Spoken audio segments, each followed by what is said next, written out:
All right, guys, welcome back to another awesome episode of the Win Play podcast with Sean Gary. I am your host, Sean Gary, national youth speaker and author. This episode today is going to be an amazing one, as usual. And if you are wondering, why am I here? You are here after you hit the like, after you hit the subscribe. Tell them hit the like and subscribe. Mm-hmm. Go ahead and tell them. Say, go ahead and hit the like and the subscribe. There we go.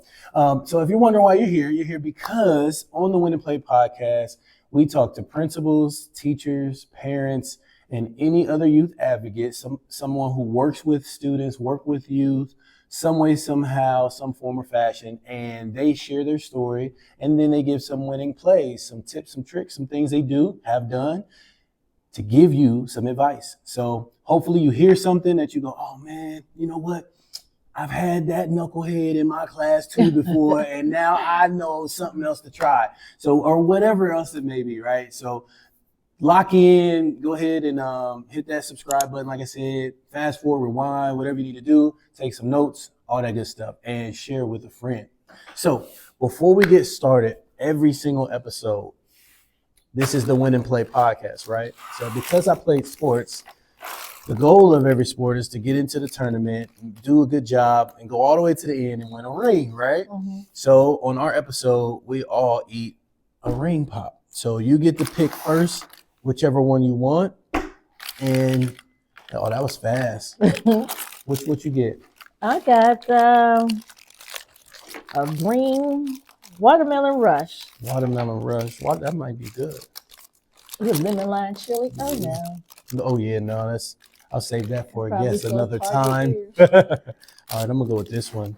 It's a tongue painter though. I guess that means it's fine. So we open it later. Yeah, we can eat it now. Yeah. Now I think I had one guy who he was performing for weightlifting and stuff, and he was counting everything, so he couldn't eat it at all. And then mine broke.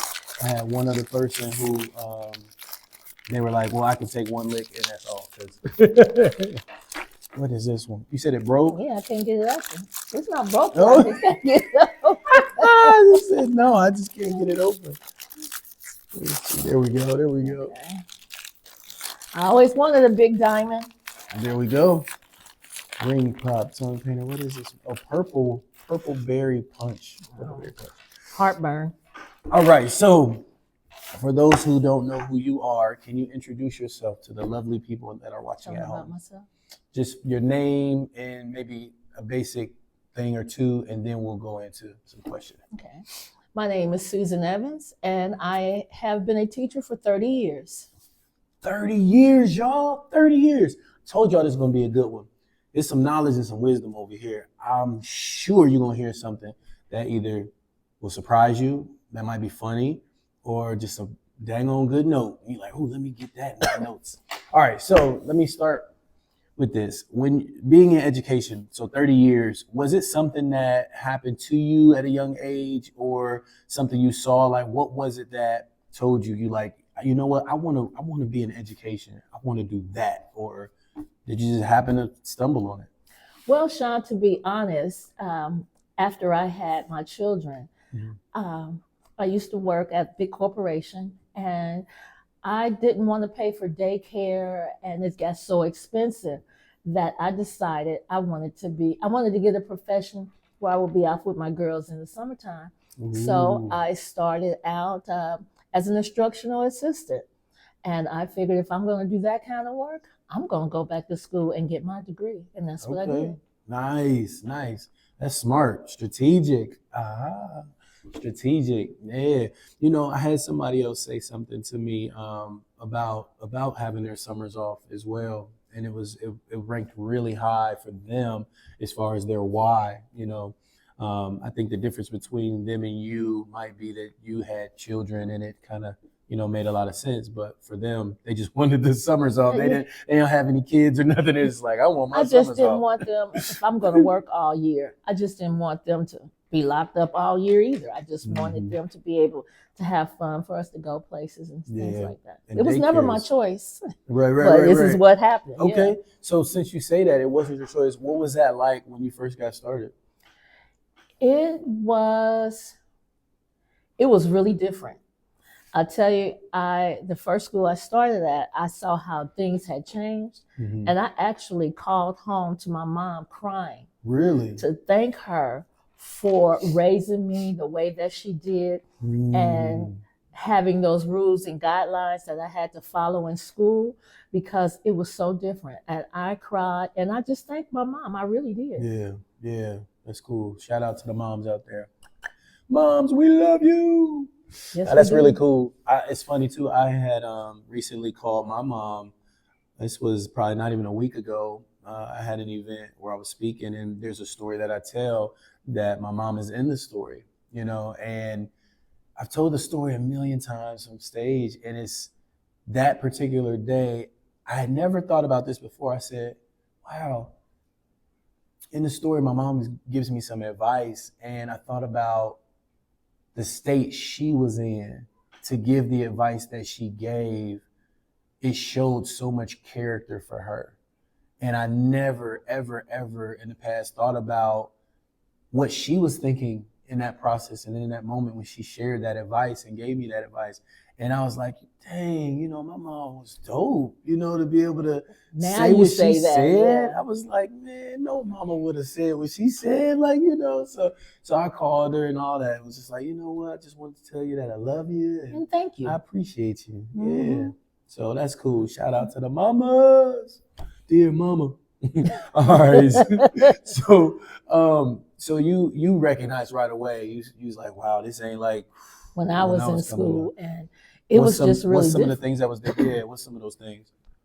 When I was in school, excuse me, parents came to the school, and if you were in trouble or whether you were good, you saw parents in the school a lot. Okay. Parents didn't approach teachers the way that they do now. You were talking about the parents being present in the building. School.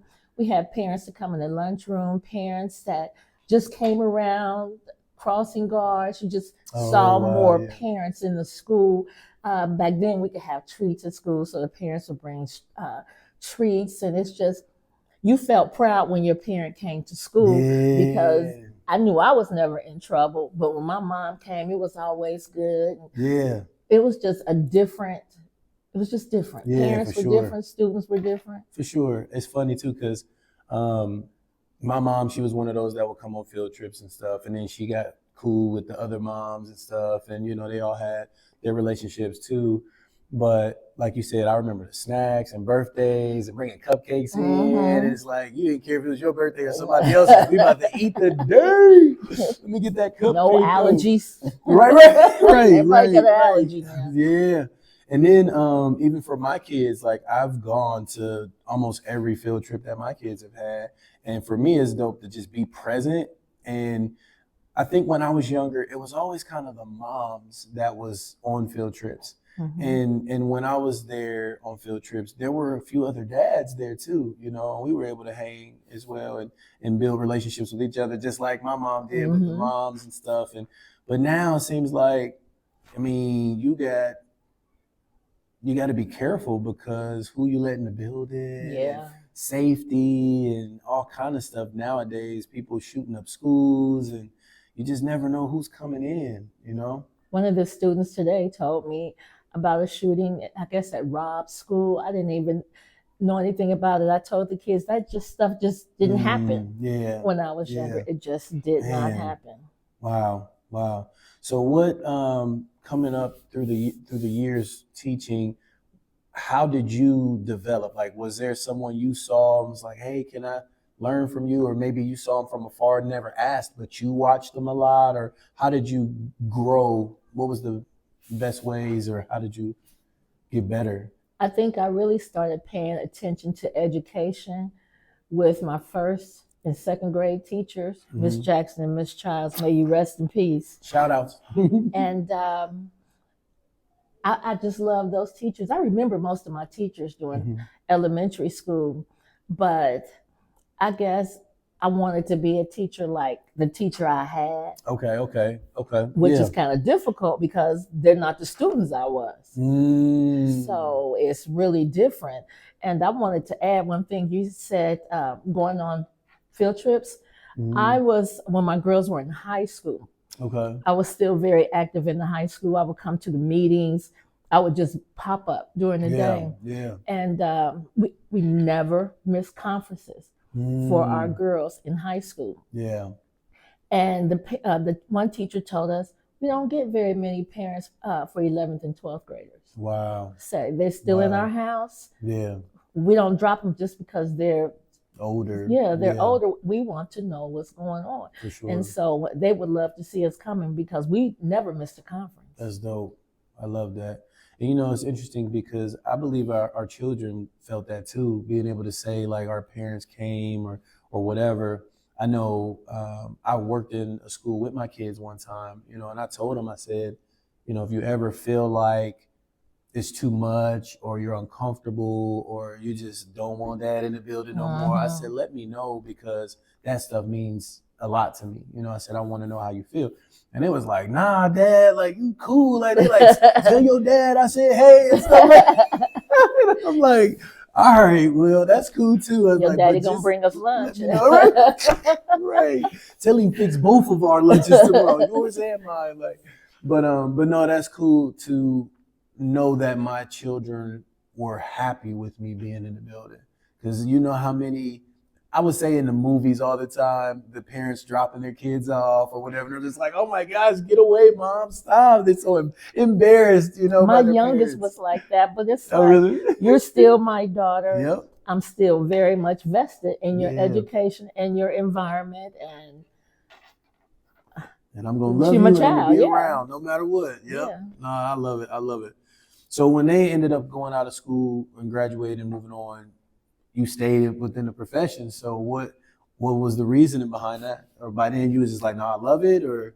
I had too much vested. Like I said, 30 years. I said, no, I ain't going nowhere. I got too many years vested. And I do. I was trying to think of earlier, I did this not only for my girls, but when I did do it, I figured the kids that I would be teaching, these are the kids that are going to run the end part of my life. Yeah. And in my daughter's lives, the middle of their lives. Right. So I wanted to prayerfully make a good impression on some kids to do the best that they can because they have something to do with the rest of my life and yours. Yeah. And our children. And I wanted to make sure that those children that I taught were ready for society. Yeah. No, that's good. That's good.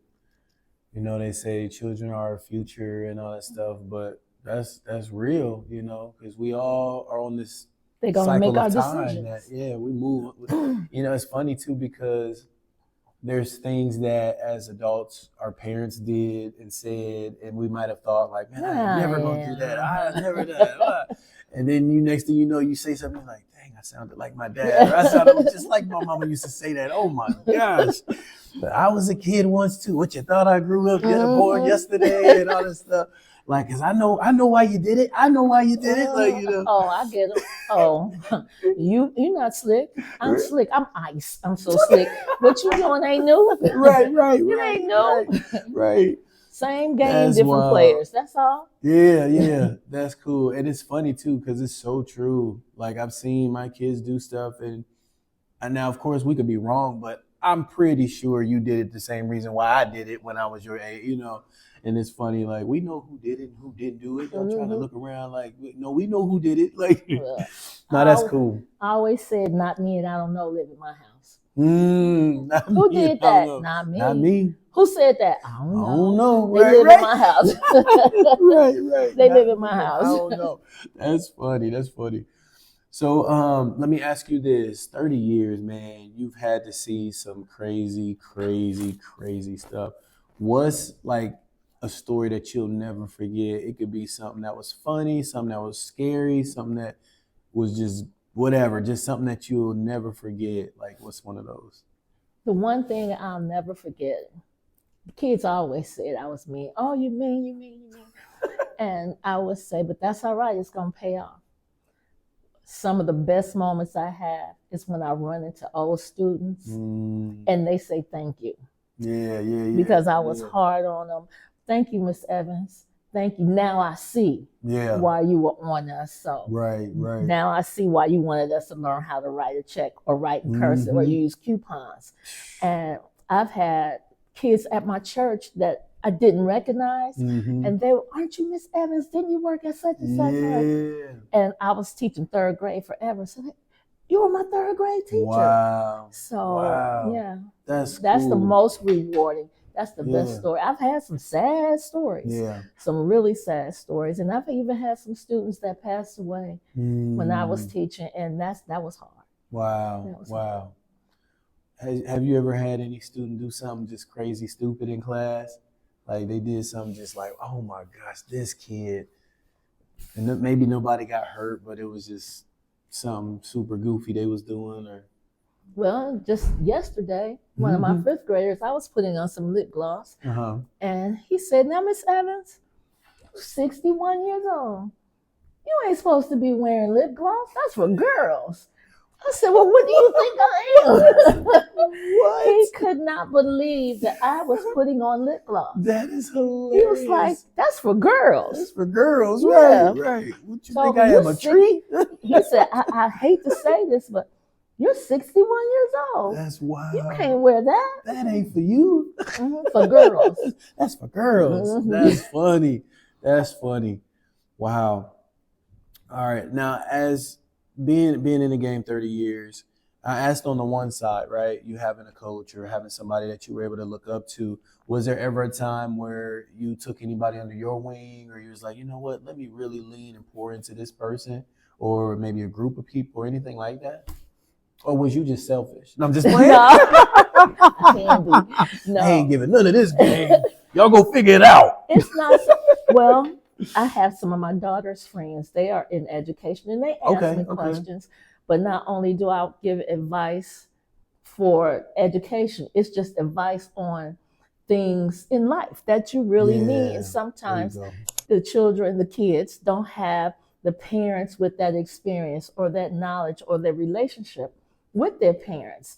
So if I know it, I'll share it. If you know it, let me know so I can let somebody else know. I am truly a talker. And if I know, you'll know. So I I have shared a lot of things. And one thing I want to tell you, new teachers, that I tell the teachers every year, you are coming into a building with brand new children. You want them to like you, but they are not your friends. They are not your friends. You are friendly with your students, but the moment you try to become their friends, you've lost it. It's over. It's over. And never listen to you a day. Your respect is out the window. Always know that you will be friendly. You have a love for them, but never develop that kind of relationship. It'll be over. And I have given plenty of teachers that advice.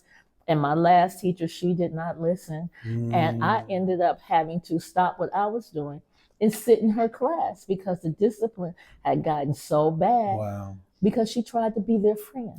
Young girl, first year teacher, said, you cannot do that. Nah, they'll see you as their friends, just like one of their friends. They're going to cut up on, talk about, pick and tease. And that's good. That's really good advice. So since you're getting into the advice, since you're getting into the winning plays, you know what I mean, the winning plays, we're going to go ahead and jump right to it. So at this moment in every episode, I ask my guests to choose between option A and B. Option A is principals, teachers, and parents. You give 3 winning plays each, 3 tips for each one. Or option B, you choose one of them and give 5. So which one would you like to go with? I kind of try to like to do all 3. Okay, awesome. All 3. All right, which one you want to go with first? I want to go with parents because you are the most important reason why we're here, because you have children here and you entrust your children with us as a second parent or a second caregiver, because we have them most of the day. So first of all, I want to say thank you to those parents.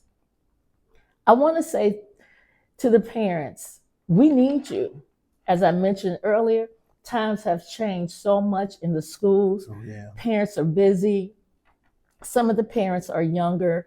They just 2 or 3 jobs. It's just so much going on. But if you can just take a moment and work with your child on homework, different knowledge, things that they should know or come upon knowing, it is just really hard to work with attention seekers because they're not getting that attention at home. Yeah. And as a teacher, we really can't give each kid their own individual attention because we got to teach during the day.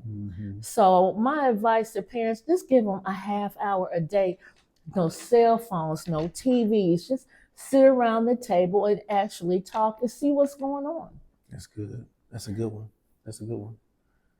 Now, if I say something else, would I be in trouble? No, you're gonna be okay. Just don't tell them their name and Oh, or no. their school or they, you be all right. No, this has been over the last 30 years. Oh, okay, yeah. Parents, if you do not want your child to be a bully or bullied, please talk to them about hygiene. Hygiene. I wasn't sure where you was about to go age. with that, but yeah. Hygiene at any age. Yeah. If there is a need for supplies in your home, please let your school know. Let your church know. But the need for hygiene is so important in school because we have some kids who have to dress themselves in the morning. And I've told plenty of students, if that's all you got, go home, put it in the sink, put some dish liquid in, wash it out, and dry it. But that is one of our biggest problems right now is hygiene. And it's really bad because other kids smell it and then that kid is picked and just things break out. Right. Whether it's your hair, your teeth, you don't have to wear new clothes every day. If you have to wear the same shirt 2 or 3 days in a week, wash it. Right. Wash it. And that's a real hard thing right now because the grade I teach, dear, it's real. Yeah. And they starting to smell things they ain't never smelled before. Like, is that me? Like, yeah, that's not older. Somebody. It's, oh dear, Lord. Oh dear. Not older, but oh dear. Oh dear. Like, oh yeah, that's you. And the last thing I'd like to ask the parents for your support. It's good. Your That's support. Good. Sometimes we only see parents when they think that we're picking on kids. I need your help. And I try to send home nice text messages. I don't want it all to be mean. But what I cannot stand is, please know, because my kids did it, I did it, you have a different child in school than you do at home. Right. And parents are always saying, my child doesn't do that. My child doesn't do that. Yes, they do. Yes, they do. Yes, they do. Trust me. I was no angel. I didn't raise 2 angels. Yes, they did. And I don't want you to work against me because the first thing you say is, I think you just don't like my child. See. No, that is not right. I don't like their behavior. Right. I don't like their push for work, that they're not aggressive, that they don't want to work. Right. I think that's a lame excuse from parents. I just think you don't like my child. I don't treat your child any different from the other ones. I may get on them because they're not working, and that's my job here. But if parents, if you can just work with us, support us, we will have those diamonds. We will have those diamonds. There we go. I love it. That's a good 3 for the parents. Who you want to go with next, the principals or the teachers? The teachers. Teachers, I'm going to have to put on my news stance. Teachers and people, whatever is going on in your home because of this environment, leave it at home.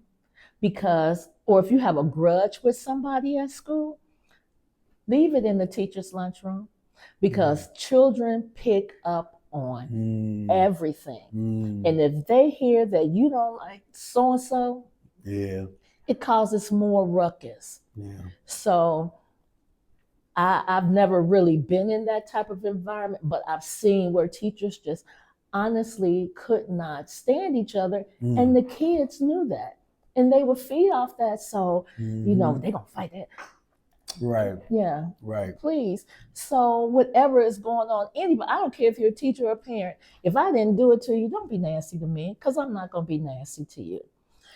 Teachers, again, you first year teachers, these children are not your friends. You will never go to happy hour with them. You will never call them if you have a bad breakup. They are not your friends. And I guess lastly, for a teacher, be open. Don't let your own judgment of someone and their differences prevent you from being the best that you can be for that child.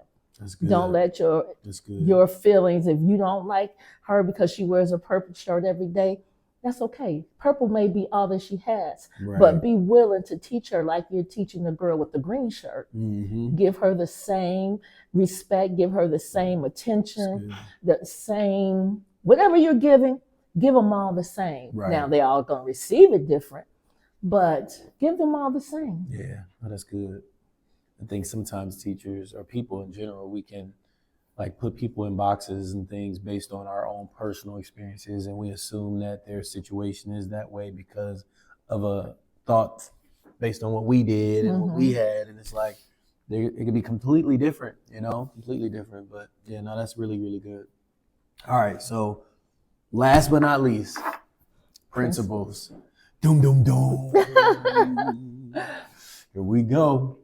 Principles. The only thing I can ask of any principal is your support. Okay. Back me. If I'm coming to you to tell you I have a problem with a student or a parent, back me. Yeah. Don't undermine me and make me look like a fool because I say no and you come along and tell the child, oh, you can. Right. You can. You don't have to do that. Right. That makes me look like a weak teacher. And then I lose respect from the kids because she can't tell me what to do. Right. All I have to do is go tell the principal. Yep. I just need you to support me and other teachers. I know you do things for the money so we can get the kids in here, but I'd rather have a small school of children that want to learn than a large school that's out of control. No, that's good. I just firmly believe I'd rather have a little of good than a lot of bad. Right. No, so if the administration, I won't say principal so much, but if the administration would support me and my actions, but let me know when I'm not doing what you expect of me. Don't let me know at the third hour. Right. Let me know now. So if I need to make some improvements, some changes, help me, because we don't always know everything.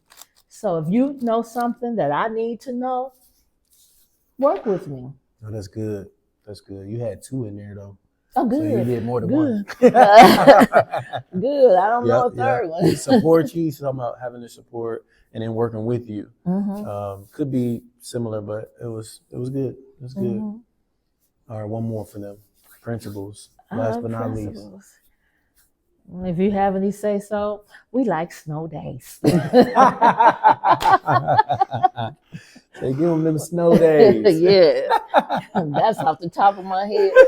I looked at the weather. Snow days are over. Right. Snow days are over. Be warm, huh? Right. Well, listen, man, I appreciate you taking time out of your day to come and drop some wisdom on us and share some winning plays. Everybody at home, I hope you learned something. I hope you received something, even if it was a different perspective on something. And those that are teaching, working with youth, all the youth advocates, thank you for what you do. We appreciate you. Obviously, I'm one as well. I would say we perform best when we just care about the kids. When we care about the kids, then a lot of little things that could be irritating aren't as irritating, because our focus isn't on those things, but the kids. So thank you so much for what you do, whether it's in your church or in your school, in the Boys and Girls Club, whatever it is. in the neighborhood. Even you got those neighborhood, leaders Mhm. that just love all the children and kids in the neighborhood and stuff. So look after all of them. So thank you guys. Appreciate you guys watching. This is the official first episode of season 2. Thank you for inviting me. Yeah, thank you for coming. So thanks a lot, guys. Stay tuned, like and subscribe, and we'll see y'all in the next one. It's your boy, Sean Gary, and I'm out. With Susan Evans. Peace. Yeah.